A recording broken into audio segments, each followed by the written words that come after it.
It was a dark, chilly night, and Jack was on his way home from work. He had worked overtime and his fatigue was overpowering. He was just looking for a quiet place to sit and gather his thoughts before heading back on the road. With limited options around, he finally saw a sign for an old diner. It looked creepy, but desperate times called for desperate measures, and before he knew it, he was inside. As Jack walked in, he saw a group of people huddled up in the booths.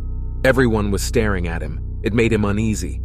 The interior decor was, as he expected, outdated, and his phone had no signal inside the building. The atmosphere was distinctly eerie. "Can I help you, sir?" a gruff voice called out. Jack looked up and saw that it was the diner owner.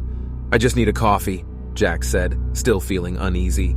The owner poured him a cup and then headed to the back room, leaving Jack alone with the strange patrons. Each of them had their eyes on him, and the silence was deafening. It made him fidgety. He started to regret coming in and was about to leave when a young woman came in. Jack felt relieved that he wasn't alone anymore. She timidly sat down in the adjacent booth to him.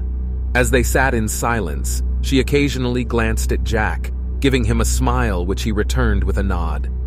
It was not until much later, when a couple more people arrived, where things started to get more eerie.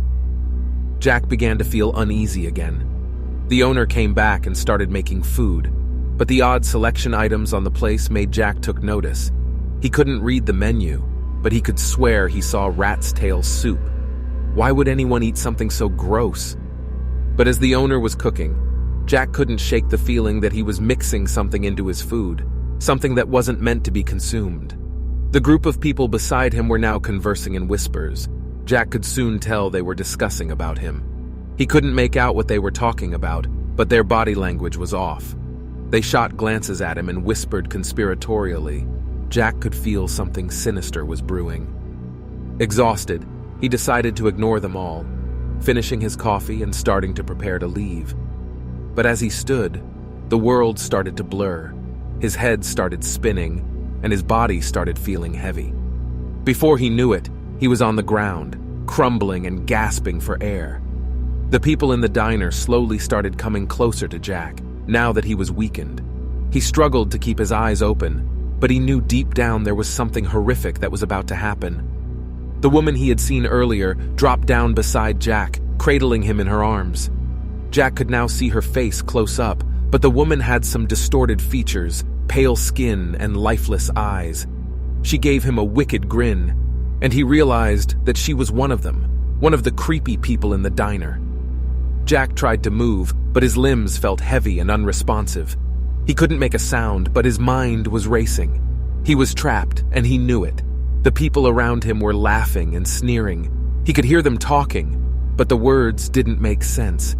It was as if they were speaking a different language, and the more he tried to understand them, the more confused and scared he became. Suddenly, he felt a sharp pain in his neck, and the world around him started to spin even faster. He could feel himself slipping away, and the last thing he remembered seeing were the grinning faces of the people around him. When he woke up, he was sitting in a room, his head pounding. He was disoriented and couldn't remember how he got there. The room was empty, but he could hear footsteps outside the door. They were coming closer, and Jack knew that he had to get out of there.